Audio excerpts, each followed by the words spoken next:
रुद्र अन्या को देख उसके करीब बढ़ सिर हिलाता है और काफ़ी आराम लहजे में कहता है, वैसे वाइफी मैंने सब कुछ देख लिया है, तो फिर ये चादर की क्या ज़रूरत है। रुद्र के ऐसे कहने पर अन्या अवाक नज़रों से उसे देखने लगती है। वो मन में जैसे अपना सिर पीट रही थी कि उसका पति ऐसे नादानी वाली बातें भी कर सकता है। लेकिन जब उसकी नज़रें रुद्र से मिलती हैं तो कुछ शर्म से जाती हैं, क्योंकि रुद्र की नज़रों से इस वक्त शरारत छुपी थी। अन्या शर्माते हुए जवाब देती हैं, ताकि आपका ये दिल जो बार बार डोलता है वो कुछ काबू में रहे। रुद्र अन्या की बात सुन उसके चेहरे पर अपना हाथ फिराता हुआ काफ़ी कशिश भरी आवाज़ में कहता है, लेकिन वाइफी मेरा मन तो तुम्हारी बॉडी से नहीं, तुम्हारी ये झुकी नज़रों से और उसके कांपते होठों से, यूँ तुम्हारे बदन की खुशबू से और ये तुम्हारे दिल को सुकून पहुंचा देने वाले एहसास से डोलता है। अन्या उसकी बात सुन उसकी आंखों में देखने लगती है, जहां उसे सिर्फ खुद के लिए बेशुमार प्यार नज़र आता है। कुछ पल यूँ रुद्र की आंखों में खोए रहने के बाद वो शर्मा सी जाती है। उस शर्म से लाल पड़ चुका चेहरा देख मुस्कुराता हुआ उसके करीब बढ़ता है कि अचानक अन्या उसे धक्का दे देती है और हंसते हुए खुद से बैठ के उठकर बाथरूम की तरफ भागते हुए एक बार पीछे पलटकर रुद्र को देखती है, जो अवाक सा अपनी खाली बाहों को देख रहा था। अन्या उसके एहसास से देख हंसते हुए कहती है, छू अब आपकी ये शरारत नहीं चलेगी माय डियर हस्बैंड। रुद्र अन्या की बात सुन उसके करीब बढ़ने के लिए उठने को होता है कि अन्या तपाक से वहाँ से भाग जाती है और जल्दी से वॉशरूम में घुसकर खुद को लो कर देती है। वही रुद्र उसकी हरकत पर अपनी बालों में हाथ फेरता हुआ मुस्कुरा देता है और मन में कहता है, वाइफी तुम्हारी इस मुस्कान में कुछ भी कर सकता हूँ। आई विश मेरी ज़िंदगी की हर सुबह तुम्हारी मुस्कान से हो। इतना बोल वो सुकून से हल्का मुस्कुरा देता है, फिर खुद सोचता हुआ बेड से उठता है और कपड़े चेंज कर कमरे से बाहर निकल जाता है। कमरे के बाहर ही जियान और रुद्र के बॉडीगार्ड पूरे फ्लोर पर फैले थे। जियान रुद्र के पास आता है और रुद्र उससे एक प्रेसन की आंखों से आंखें कुछ पूछता है, तो जियान हाँ में सिर हिलाकर काम होने का इशारा करता है, जिसे देख रुद्र उसे चलने का इशारा करता है और रुद्र जियान वहाँ से निकल जाते हैं। वही अन्या जैसे नहाकर वॉशरूम से निकलती है तो रुद्र उसे कमरे में नहीं दिखाई देता है।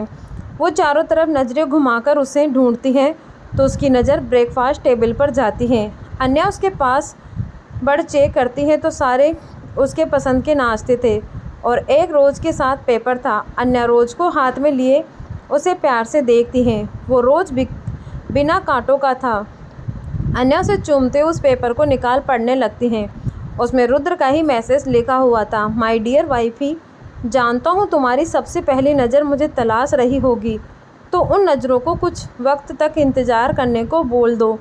कुछ जल्दी काम से जा रहा हूँ, शाम तक लौटूंगा। तुम अपना ख्याल रखना और रेस्ट करना। और हाँ, शाम को एक स्पेशल सरप्राइज है, इसलिए waiting for you, so be ready. अन्य रुद्र का यूँ मैसेज पढ़ पहले दुखी होती हैं, लेकिन सरप्राइज़ का जिक्र सुन कुछ एक्साइटेड हो जाती हैं और मन ही मन में सोचती हैं कि ऐसा क्या सरप्राइज़ है जिसके बारे में रुद्र जिक्र कर रहा है। अब तो सच में उससे सोच कर इंतज़ार नहीं हो रहा था। वो उस लेटर को पढ़ मुस्कुराते हुए अपने सीने से लगा देती हैं, फिर रोज़ को प्यार से छूकर नाश्ते को देखती है। रुद्र के बिना तो उसका खाने का मन नहीं था, लेकिन नाश्ता सारे उसके मन पसंदीदा था और रुद्र ने स्पेशल उसके लिए रखा था। ये सोच अन्या वहीं बैठ चुपचाप नाश्ता करने लगती है। नाश्ता करने के बाद वो थोड़ी देर घर में सबसे बातें कर वक्त काटने की कोशिश करती हैं और बाद में कुछ पल वो सो भी जाती हैं। जब उसकी आंखें खुलती हैं तो सूरज अपने दिल की आखिरी लालिमा बिखेर जाने को होती है। अन्य समय देख उदासी में कहती है, कहाँ रह गए आप, अब तो शाम होने आई है। तभी कमरे का डोर बेल बजता है, जिसे सुन अन्य की उदासी एक पल में खुशी में भर जाती है। वो झटके से बेड से लगभग कूदते हुए उठती है और भागते हुए दरवाजे को खोलती हैं, ये सोच कि रुद्र होगा दरवाजे पे। लेकिन जैसे ही दरवाजे पर खड़ी फीमेल स्टाफ पर जाती हैं तो उसकी खुशी कुछ फीकी पड़ जाती है। फीमेल स्टाफ अन्या को देख सिर झुकाकर उसे काफ़ी रिस्पेक्टफुली ग्रीट करते हुए कहती हैं, हेलो मैम, मुझे मिस्टर चौहान ने आपको ये बुके और ये पैकेट देने को कहा है। इतना बोल वो अपने साथी खड़े स्टाफ से बुके लिए और एक पैकेट की तरफ इशारा करती है। अन्या फ्लोर को देख उसे अपने हाथों में ले लेती हैं और उसे छूकर मुस्कुरा देती वो फूल सच में काफ़ी खूबसूरत थे, जिसे देख तो अन्या का मन काफ़ी ज़्यादा खुशी से भर गया था। तभी उसकी नज़र उसमें लिखे नोट पर जाती है, जहाँ उसके लिए एक और मैसेज था, flower for my lady love. Anya उसे पढ़ शर्मा सी जाती है। फिर वो फ्लावर पे नज़र हटाकर पैकेट की तरफ बढ़ती हैं। वो फीमेल स्टाफ उसे देते हुए कहती है, मैम मिस्टर चौहान ने कहा है कि आप रेडी हो जाइए, क्या मैं इसमें आपकी कोई मदद कर सकती हूँ? अन्या उसकी बात सुन नामे सिर हिलाते हुए कहती है, नहीं शुक्रिया, मैं खुद कर लूँगी। इतना बोल अन्या उस पैकेट को बुके को ले वापस कमरे के अंदर आती हैं। बुके को टेबल पर रख उस पैकेट को देखने लगती हैं। जल्दी से उसे खोलती हैं तो एक पल को वो हैरान रह जाती है, क्योंकि उसमें एक काली रंग की काफ़ी खूबसूरत साड़ी थी।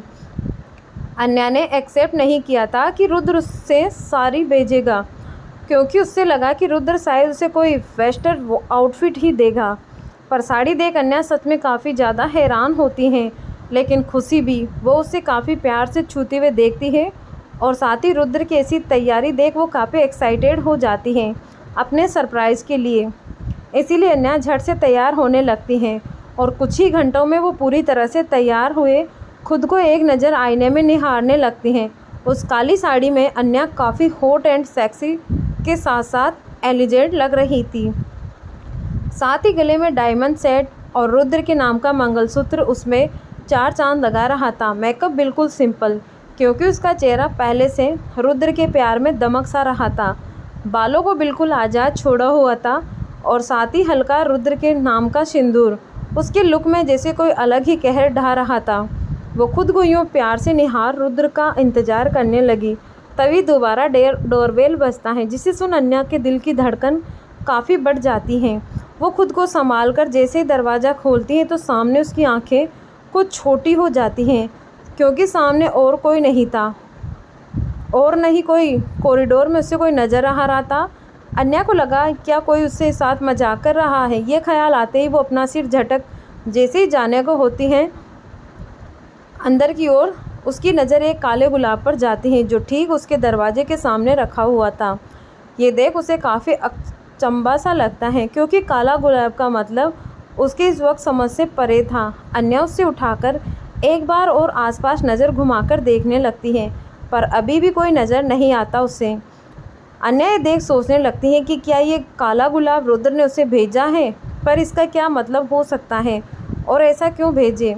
अन्या उस रोज़ को देख सोच में डूब जाती है कि तभी अन्या काले गुलाब को अपने हाथ में लिए असमंजस में थी कि तभी उसके मोबाइल पर एक मैसेज आता है। अन्या उस मैसेज को चेक करते हुए उसे पढ़ती हैं। ये ब्लैक रोज़ मेरे उस हाल को बयां करता है जब तू मेरी ज़िंदगी में नहीं थी वाइपी, बिल्कुल खाली और बेरंग जो मैं था तुमसे मिलने से पहले। अन्या उसे पढ़ उस रोज़ को प्यार से देखती हैं और उसे धीरे से चूमते हुए कहती हैं, मुझे आपके ये रंग से भी मोहब्बत है रुद्र, क्योंकि इसमें वो आप जो अब मेरे सिर्फ मेरे हो। अन्या ये बोल मुस्कुरा देती हैं। वो उस रोज़ देख ही रही थी कि उसकी नज़र कुछ दूर पर रखे दूसरे रोज़ पर जाती हैं। अन्या के कदम खुद ब खुद उस ओर बढ़ जाते हैं। अन्या उस रोज़ को उठाती हुई देखती हैं तो ये ब्लू रोज़ था, जिसे देख वो कुछ सोचते हैं कि उसका फ़ोन दोबारा बजता है। अन्या मैसेज चेक करती है तो उसमें फिर से रुद्र का दूसरा मैसेज आया हुआ था। अन्या उसे खोल पढ़ने लगती हैं। ये नीला गुलाब मेरी ज़िंदगी का वो एक रहस्य बयां करता है जो मेरे दिल के सदियों से बंद दरवाजे को बिना किसी चाबी के, बिना किसी आहट के उसमें उस कदर आवाज़ बस जाती है कि मुझे भी पता नहीं चलता। वाइपी प्यार का तो पता नहीं, पर तुम्हारी सादगी, तुम्हारी मासूमियत, तुम्हारा साथ, प्यार सबके लिए मैं देख मेरे दिल में दरवाजे कब तुम्हारे लिए खुल गए सच में मुझे पता ही नहीं चला। अन्या ये पढ़कर कुछ थम सी गई। रुद्र आज उससे अपने दिल का हाल जो बयां कर रहा था, वो उस रोज़ को देख उससे भी चूमते हुए गहरी आवाज़ में कहती हैं, हाल है रुद्र, आपकी मोहब्बत में मेरा कुछ भी यही हाल है। ये बोल वो दोबारा नज़रें दौड़ाती हैं तो फिर कुछ दूर एक और रोज़ दिखता है, जिसे देख अन्या दौड़कर उस रोज़ को उठाती हैं तो ये पिंक रोज़ था। अन्या जल्दी से अपना फ़ोन चेक करती है तो वहाँ एक और मैसेज आया हुआ था। वैसे ही रोज़ तो सिर्फ उसे बयां करता है, हमारी स्वीटनेस को बयां करता है, लेकिन मैं ये रोज़ एक वादे के तौर पर देता हूँ। ये पढ़ अन्या कंफ्यूज हो जाती है। फिर जल्दी से नज़रें डोरी के कॉरिडोर के एंड पर एक और रोज़ दिखता है। वो उसे उठाती हुई चेक करती हैं। ये वाइट रोज़ था, शादी के वचनों का। तो मुझे याद नहीं, पर मैं आज तुमसे अपने वादे देना चाहता हूँ, मोहब्बत के वादे। ये रोज़ मेरे दिल के लॉयल्टी के लिए जो अब तुम्हारे लिए धड़कता है और सांसों की आखिरी बोल तक धड़केगा। अन्याय ये कुछ इमोशन हो जाती हैं। आंखें खुशी और इमोशन के साथ लिए वो आसपास नज़रें घुमाकर चेक करती हैं तो सामने एक शर्ट स्टेयर बना हुआ था और उसकी पहली सीढ़ी पर एक रोज़ था। अन्या जल्दी से उसे उठाती हैं तो ये एक येलो रोज़ था। उसे दोबारा फ़ोन चेक करती हुई मैसेज पढ़ती हैं, वाइफी वैसे तो ये रोज़ दोस्ती के लिए होता है, पर हमारे यूँ अंडरस्टैंडिंग के लिए होगा, भरोसे के लिए होगा। अन्या सीढ़ियों पर चढ़ती हैं और एक और रोज़ था जो कि ऑरेंज रोज़ था। अन्या मैसेज पढ़ती हैं, वाइफी ये हमारे साथ का होगा, ज़िंदगी भर का साथ निभाने का वादा जो मैं तुमसे करता हूँ। अन्या और आगे बढ़ती हैं तो उसे एक और रोज़ मिलता है जो कि एक मिक्स कलर होता है, जहाँ हर रंग शाम में थे। अन्या उसे देखती हैं तो एक पल देखते ही रह जाती हैं, फिर जल्दी से मैसेज खोल चेक करती हैं, वाइफी मेरे इमोशन तुम्हारे इतने सारे ही गुलाब कम पड़ जाएंगे, रंग कम पड़ जाएंगे तुम्हारे बताते बताते। तो मैंने सारे रंगों को यूँ समेट कर तुम्हें कहता हूँ कि दिल जान सांस रूह जो भी मेरे अब तुमसे जुड़ा है इमोशन, मुझे पता नहीं कैसे बयां करें, पर मेरे जज्बात सिर्फ तुम्हारे हैं। अगर समझना चाहो तो समझना नहीं पाऊँगा और अब इतना देर तुमसे दूर भी नहीं रह पाऊँगा। अन्य लाइनें पढ़ सच में काफ़ी जज्बाती हो गई थी। वो खुद ही जानती थी कि रुद्र के इमोशन उसके दिल पर क्या असर कर रहे थे। वो जल्दी से सीढ़ियों से चढ़कर ऊपर आती हैं और सामने का नज़ारा देख तो दंग रह जाती हैं। चारों तरफ सफ़ेद लाइटों से सजा हुआ था, सिर्फ रोशनी थी जैसे आसमान में जगमगाता सितारा हो। वो धीरे से चलकर ज़मीन पे बिखरे फूलों को चादर पर चल आगे बढ़ती हैं और अपनी बेसब्र पड़ी निगाहों से रुद्र को तलाश करते हुए कहती हैं, कहाँ हैं आप रुद्र? इतना सब कह दिया और अब आप मुझे यूँ सता भी रहे हैं, सामने तो आइए। अन्या रुद्र को ढूंढते हुए आगे बढ़ती हैं कि तभी उसकी नज़र एक रोमांटिक टेबल पर जाती है जहाँ उसके लिए आखिरी गुलाब रखा था। अन्या जल्दी से वहाँ जाकर अपने हाथ में पकड़े सारे गुलाब को टेबल पर रख उस टेबल पर रखे 3 लाल गुलाब को उठाती हैं और उसे छूती हैं। उसके कानों में एक मीठी सरगोश भरी आवाज़ गूंजती है, आई लव यू वाइफी। अन्या उस आवाज़ को सुन अपने बेकाबू हुए दिल को थाम अपनी आंखें बंद कर लेती हैं। तभी रुद्र पीछे से उसकी कमर पर अपने हाथों को फिसलाता हुआ उसे थाम लेता है और कानों के पास एक किस करते हुए वापस से कहता है, I love you wifey, I love you so much. Anya उसकी बात सुन हल्की मुस्कान लिए बंद आंखों से कहती हैं, I love you too Rudra. Rudra Anya का जवाब सुन उसे टाइट हक करते हुए उसके गर्दन में जैसे अपना सिर छुपा लेता है और कुछ पल यूं ही दोनों एक दूसरे के लिए खड़ते होते हैं। मोहब्बत का ये सफ़र उन्होंने काफ़ी खूबसूरती से उतार चढ़ाव तय किया था, जिसका एहसास इस वक्त दोनों के दिलों में था। तभी कुछ पल बाद रुद्र धीरे से अन्या से लगते हुए अपनी पॉकेट से कुछ निकालता हुआ अन्या के गले में पहनाता है और उसके सामने आते हुए उसके चेहरे को अपने हाथों में थाम उसके माथे को चूमता हुआ कहता है, हैप्पी एनिवर्सरी वाइफी। अन्या उसकी आंखें अब तक बंद थी, वो रुद्र के विश करने से अचानक से खुल जाती हैं और वो सीधे ही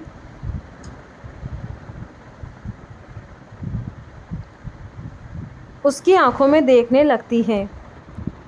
दोनों की आंखें मिली। अन्या धीरे से अपने गले में पहनाए उस चेन को देखती हैं जो काफ़ी खूबसूरत एक छोटे से पेंडल में पिरोया हुआ था। उस पैटेंट हीरे से जड़ा हुआ था, पर उस पर हीरे की खास बात थी कि उसे करीब से देखने पे इसमें अन्या और रुद्र के साथ में जुड़े नाम दिखाई देते हैं। अन्या उस पेंडेंट को छूकर काफ़ी इमोशन हो गई थी। उसकी आंखों में आंसू की बूंदें छलक आई। वो खुद में संभाल उसके गालों पे लुढ़क आई। अन्या की आंखों में ये आंसू देख रुद्र कुछ बेचैनी सा हो गया था। उसे नहीं सोचा था कि अन्या ऐसे रो देगी उसके सरप्राइज़ से। वो जल्दी से अन्या के गालों को अपने हाथों में थाम उसके आंसू पोंछता हुआ फिक्र से कहता है, वाइफी थोड़ा पसंद नहीं आया क्या? क्या हुआ? अन्या उसके ऐसे पूछने पर ना में सिर हिलाती है, फिर आंसुओं से भीगी पलकें लिए उसकी ओर प्यार से देखते हुए कहती हैं, ये तो मेरे लिए अनमोल तोहफ़ा है रुद्र, आपके साथ से ज़्यादा कुछ भी खूबसूरत नहीं है मेरे लिए। रुद्र उसकी आंखों के आंसू पोंछकर परेशान नज़रों से देख कहता है, तो फिर ये नमी? रुद्र की फ़िक्र देख अन्या मुस्कुराकर उसका हाथ अपने हाथों में लेते हुए प्यार से कहती है, ये नमी तो मुझे मेरी किस्मत पे यकीन करने के लिए बह रहे हैं। रुद्र उसकी बात सुन कन्फ्यूज सा उसे देखता है तो अन्या उसका हाथ थामे एक खोए अंदाज में कहती है, आपको याद है जब 1 साल पहले हम इस शादी के बंधन में बंधे थे, तब हम दोनों इस शादी के लिए तैयार नहीं थे। आप दादाजी के मान के लिए कर रहे थे और मैं आपकी ज़िद के लिए। न आप इस शादी को मानते थे, न निभाने की चाह थी, और न ही आपके मायने और मेरे लिए शादी का मायने थे। उसका महत्व भी था, पर निभाने की चाह बिल्कुल नहीं। मुझे तो कभी ये भी नहीं लगा था कि मैं कभी आपकी ज़िंदगी में शामिल भी हो पाऊँगी, लेकिन आज सब बदल गया। मेरी बेजान रूठी हुई किस्मत आज इतना खूबसूरत सफ़र बन चुकी है आपके साथ। मैंने तो ये तक नहीं उस वक्त नहीं सोचा था कि वो शादी के वचन आपके इतने खूबसूरत वादों में भी बदल सकते हैं। बोलते बोलते अन्या भावुक हो गई थी, लेकिन खुद को संभाल रुद्र की तरफ एक बड़ी मुस्कान लिए उसके नाक को पकड़ थोड़ा ट्विस्ट करते हुए कहती हैं, क्योंकि आपके इस सिंहासन पर जो दुनिया जहां का गुस्सा जो हुआ करता था, कुछ बोलो तो शेर की तरह भड़क जाते थे। अन्या बोलते बोलते मुँह सिकोड़कर कहती हैं, और मुझे कितना खरी खोटी सुनाते थे जो मैं कभी अपने इन लॉस में नहीं सुनी। उसकी कमी आप पूरा कर देते थे। और अन्या अपनी बातों में भरी शिकायतें लिए रुद्र को सुना ही रही थी कि रुद्र अचानक उसकी कमर पकड़ उससे अपनी बाहों में जकड़ते हुए तीखे अंदाज में उसके करीब बढ़कर कहता है, अच्छा लगता है मेरी वाइफ को मुझे काफ़ी सिखाते हैं। अन्या उसके ऐसे करीब आने से काफ़ी हड़बड़ासी गई। वह अकलाती हुई कहती है, हाँ हाँ नहीं हाँ हाँ वो। रुद्र अपने स्ट्रॉन्ग एक्सप्रेशन लिए अन्या के चेहरे के करीब बढ़ते हुए कहता है, हाँ मैं सुन रहा हूँ, बोलो आगे। आज सोचता हूँ अपनी बीवी की शिकायतें ही दूर कर देता हूँ। क्या कहती हो वाइफी? इतना बोल वो अन्या के और करीब बढ़ता है तो अन्या झट से पीछे अपने सिर पर उससे फुस करते हुए कहती हैं, और आपका तरीका मुझे अच्छे से पता है रुद्र, सब चीज़ों में आप अपना फ़ायदा ही ढूंढते हैं। रुद्र अन्या के चढ़े हुए एक्सप्रेशन देख मुस्कुराता हुआ अपने बालों में एटीट्यूड से हाथ फेरता हुआ कहता है, ये तो है आखिर टॉप बिजनेसमैन जो हूँ, नुकसान में मुझे जीने की आदत नहीं है। अन्या उसकी बात सुन मुँह बनाए उसे देखती है तो रुद्र दोबारा उसके कान को अपने एक हाथ से पकड़ अपने करीब करता है और दूसरा हाथ अन्या के हाथों में फसलाते हुए काफ़ी इंटेंसली उसे देखता हुआ कहता है, पास्ट की गलतियों का पता नहीं वाइफी, लेकिन फ्यूचर के साथ मुझे पता है जो तुम हो। उस पर गुस्सा करना, तुम्हें भला बुरा बोलना, तुमसे दूर रहना, तुम्हें खुद से दूर करना मेरे लिए भी एक ना चाहते हुए भी एक सज़ा के जैसा था। मेरे लिए आज दिन बहुत ख़ास है क्योंकि तुम मेरी ज़िंदगी में शामिल हुई थी। उसके अलावा मेरे लिए कुछ मैटर नहीं करता। इतना बोल रुद्र अन्या के हाथ को अपने होठों से चूमता हुआ उसके चेहरे को उससे हाथ से थमता हुआ कहता है, और आज के बाद मैं इसमें कोई इमोशन नहीं देखता हूँ, सिवाय मेरे प्यार के उन आंसुओं को भी नहीं। इतना बोल रुद्र प्यार से उसकी आंखों को चूम लेता है। अन्या उसकी बंद आंखों में उसके स्पर्श को महसूस कर सिहर सी जाती हैं। अन्या आगे बढ़कर रुद्र के सीने से लग जाती हैं। रुद्र भी सुकून से उसे अपनी बाहों में जकड़कर उस पल को जीता है जहां उसकी मोहब्बत का सुकून था। कुछ पल बाद दोनों अलग होते हैं तो रुद्र उसके तरफ अपना हाथ बढ़ाता है, जिसे देख अन्या मुस्कुराकर उसे थाम लेती है। रुद्र उसे अपने साथ एक सेंटर टेबल पर ले जाता है जहां एक बड़ा सा 7 फ्लोर का केक रखा हुआ था, जिसे देख अन्या आश्चर्य से कहती है, इतना बड़ा केक, यह कुछ ज़्यादा ही नहीं है हमारे लिए? रुद्र मुस्कुराकर अन्या का हाथ अपने हाथों में लिए उसे कटिंग नाइफ देते हुए कहता है, नहीं, मेरी वाइफी की स्वीटनेस से ज़्यादा बड़ा नहीं है। अन्या उसकी चीज़ी बातें सुन मुँह बना लेती हैं। फिर दोनों आगे बढ़ उस केक को काटते हैं। अन्या आगे बढ़ सबसे पहले बढ़ा लिए रुद्र को खिलाती हैं। फिर रुद्र भी एक बाइट केक का लिए अन्या की तरफ बढ़ा देता है तो अन्या की नज़र रुद्र की होठों के पास जाती है जहां अभी भी क्रीम लगी थी, जिसे देख अन्या को कुछ शरारत सूझती है। वो झटके से रुद्र की जैकेट पकड़ उसे अपने करीब जाती है और धीरे से उसके होठों पर अपने होठ रखकर उसे लीक करती है। ये देख रुद्र के हाथों में लिए केक छूट जाता है। अन्या का ये एक्शन उसे हैरान तो कर रहा था, लेकिन साथ ही उसके अंदर एक फीलिंग जगाने का। रुद्र उस किस में खोता उससे पहले ही अन्या काफ़ी जोर से रुद्र को होठों पर बाइट की उसे लगा अलग हो जाती हैं और एक बड़ी सी शरारत मुस्कान ले काफ़ी इंटेंशन नज़रों से रुद्र को देख अपने होठों पे जीभ फेरती है। ये देख रुद्र जिसके होठों पर लगी थी वो अपने होठों को छूकर अन्या को अजीब नज़रों से देख कर कहता है, ये क्या था वाइफी? अन्या शरारती निगाहों से देख रुद्र के करीब बढ़ती हैं और उसके होठों पर काफ़ी होलों से छूकर कहते हैं, स्वीटनेस में खट्टे का मज़ा माय डियर हस्बैंड, कॉम्बिनेशन काफ़ी टेस्टी था। वैसे ये रुद्र अन्या की शरारत बखूबी समझ रहा था। अब उसका भी मन डोल गया। वो भी एक डेविल स्माइल लिए कहता है, मेरे पास इससे भी ज़्यादा टेस्टी ऑप्शन है, वो टेस्ट करके बताऊं क्या? इतना बोल जैसे ही वो अन्या को अपनी बाहों में जकड़ते हुए होता है कि अन्या उसकी शरारत को पहले ही भांप उससे दूर हो जाती हैं और उसकी पकड़ से बचकर दूर भाग कर कहती है, पहले पकड़ के तो दिखाओ माय डियर हस्बैंड। इतना बोल अन्या भागने लगती हैं।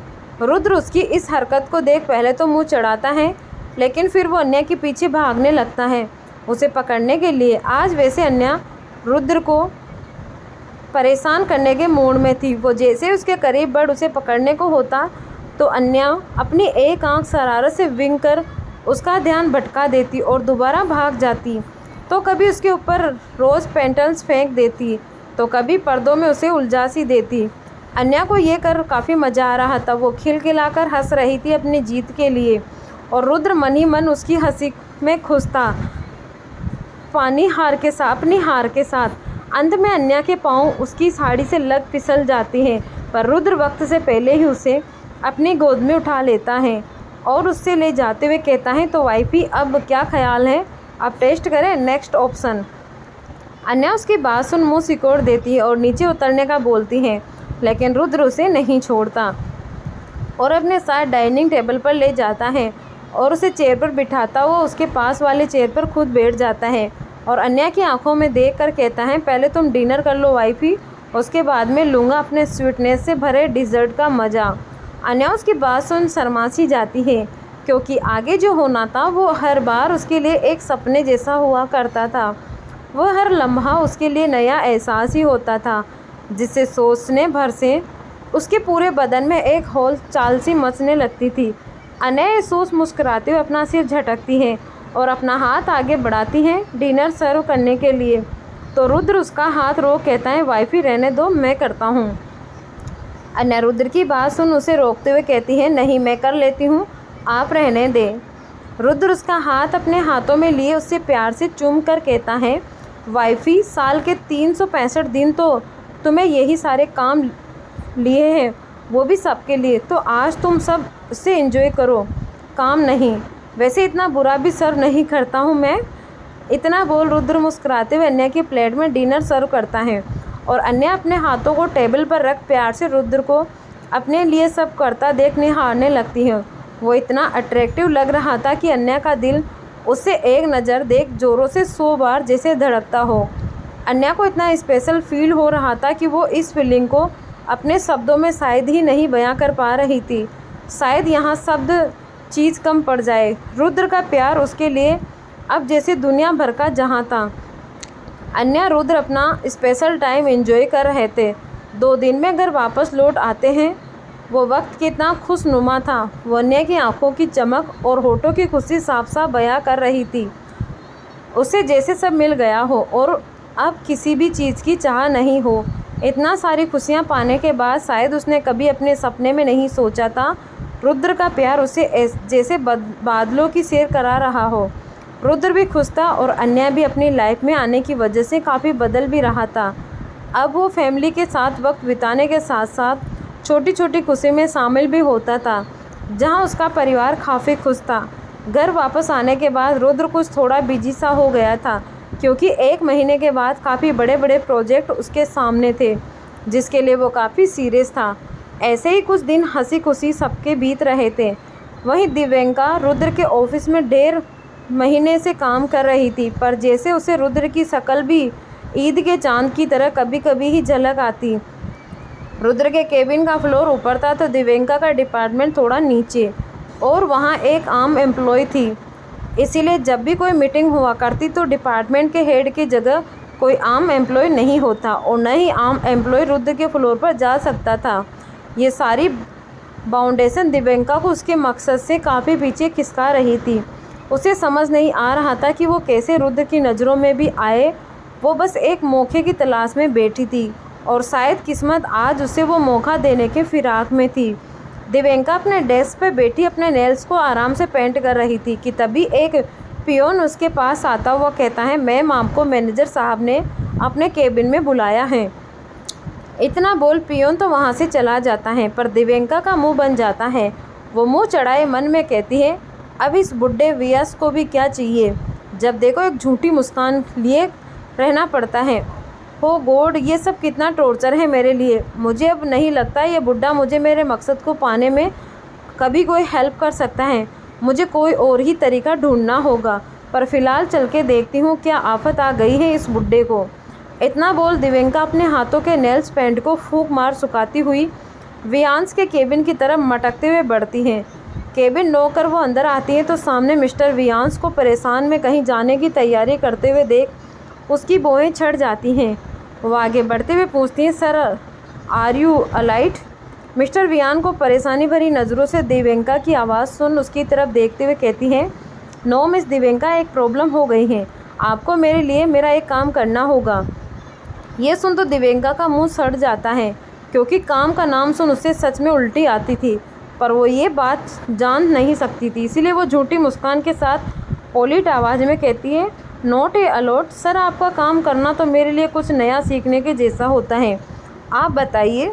मिस्टर वियांश दिव्यंका की बात सुन एक छोटी मुस्कान के साथ कहते हैं, मुझे आपसे ऐसी ही बातों की उम्मीद थी मिस दिव्यंका। फिर टेबल पर रखी 2 फाइल पास करते हुए जल्दबाजी में कहते हैं, एक्चुअली ये फ़ाइल आज मुझे बॉस को सबमिट करने के साथ ब्रीफ भी करना था, और उसके बाद डिज़ाइन टीम के साथ न्यू पॉइंट शॉर्ट आउट करना था, पर एंड वक्त पे मुझे फैमिली इमरजेंसी की वजह से घर जाना पड़ रहा है।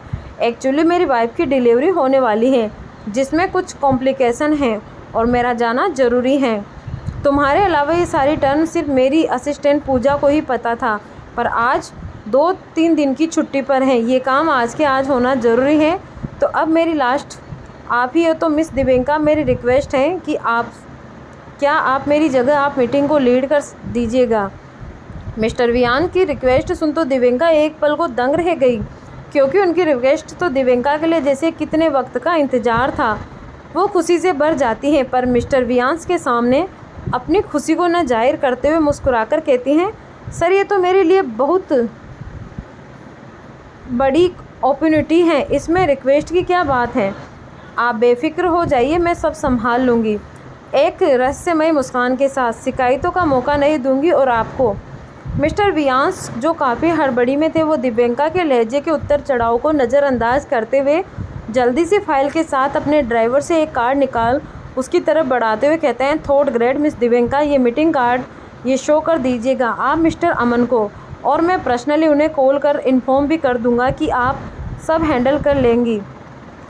इतना बोल वो अपना कोट उठाकर जाने लगते हैं तो कुछ याद आते ही रुककर दोबारा कहते हैं, और हाँ, आपको डिज़ाइनर टर्म के हेड मिस्टर VR वहाँ मिल जाएंगे, तो आप उन्हें ये दूसरी वाइल फाइल दीजिएगा। And all the best. Divyanka उसके बाद सुन बस सिर हिला जाती हैं।